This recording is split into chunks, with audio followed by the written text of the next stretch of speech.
Tony Clement is still a member of Parliament, but has resigned from the Conservative caucus after being asked by leader Andrew Scheer to do so. The news comes following Clement's announcement he was resigning from his parliamentary duties after sending explicit images of himself to someone in what turned out to be an extortion attempt. That's still being investigated. With more, I'm joined by the Globe and Mail's Laura Stone.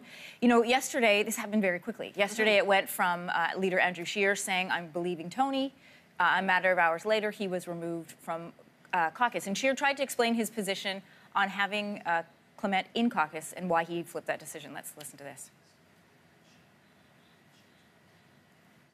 I took him at his word that this was an isolated incident. Since then, there have been numerous reports of other incidents, allegations.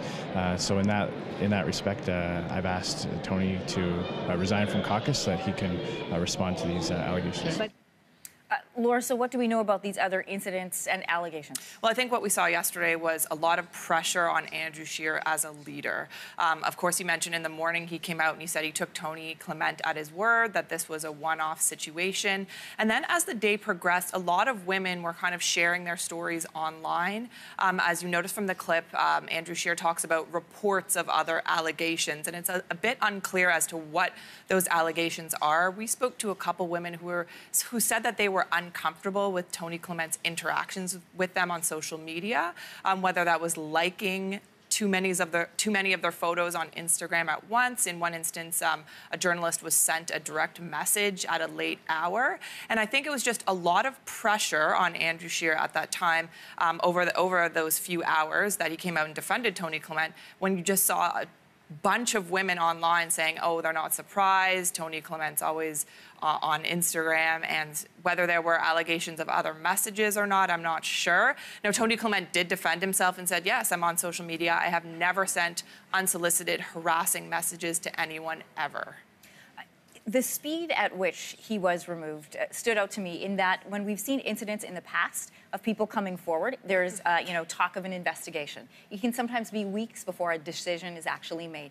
This happened in a matter of hours. What does that tell you about how party leaders now are looking at incidents like this and making their decisions? Yeah, I think before, there was kind of talk about how women or men in some instances weren't believed, right? And people were afraid to come forward. I think what you saw since the Patrick Brown allegations, how quickly this can change in politics, and if an allegation is brought forward, that someone can be turfed essentially immediately.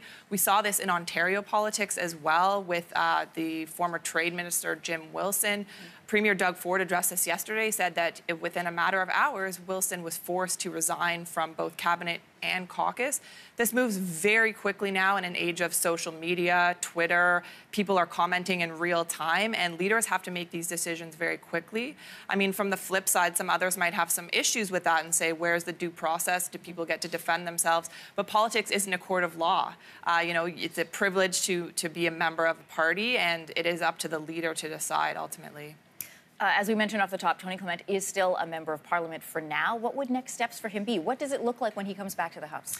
Well, he's going to be sitting in the back, first of all. I mean, he was a big player in the Scheer shadow cabinet, in the Conservative Party. He's a veteran, former cabinet minister in both Ontario and federally, former leadership contender as well. He was a big part of that caucus, and now he'll be sitting in the back row with some others, such as Darshan Kang, Hunter Tutu, people who have been removed from the Liberal caucus, for instance, over their own allegations. So I think he'll be quiet. I don't know that we'll see Tony Clement around Ottawa over the next little bit. And he's going to have to rehabilitate his image somehow. Scheer left the door open yesterday. He didn't answer clearly whether Tony Clement could ever be let back into caucus. So we'll see kind of what comes about and if they'll actually have a proper investigation into these allegations. All right, an interesting follow and development from yesterday, Laura. Thanks so much. Thank you.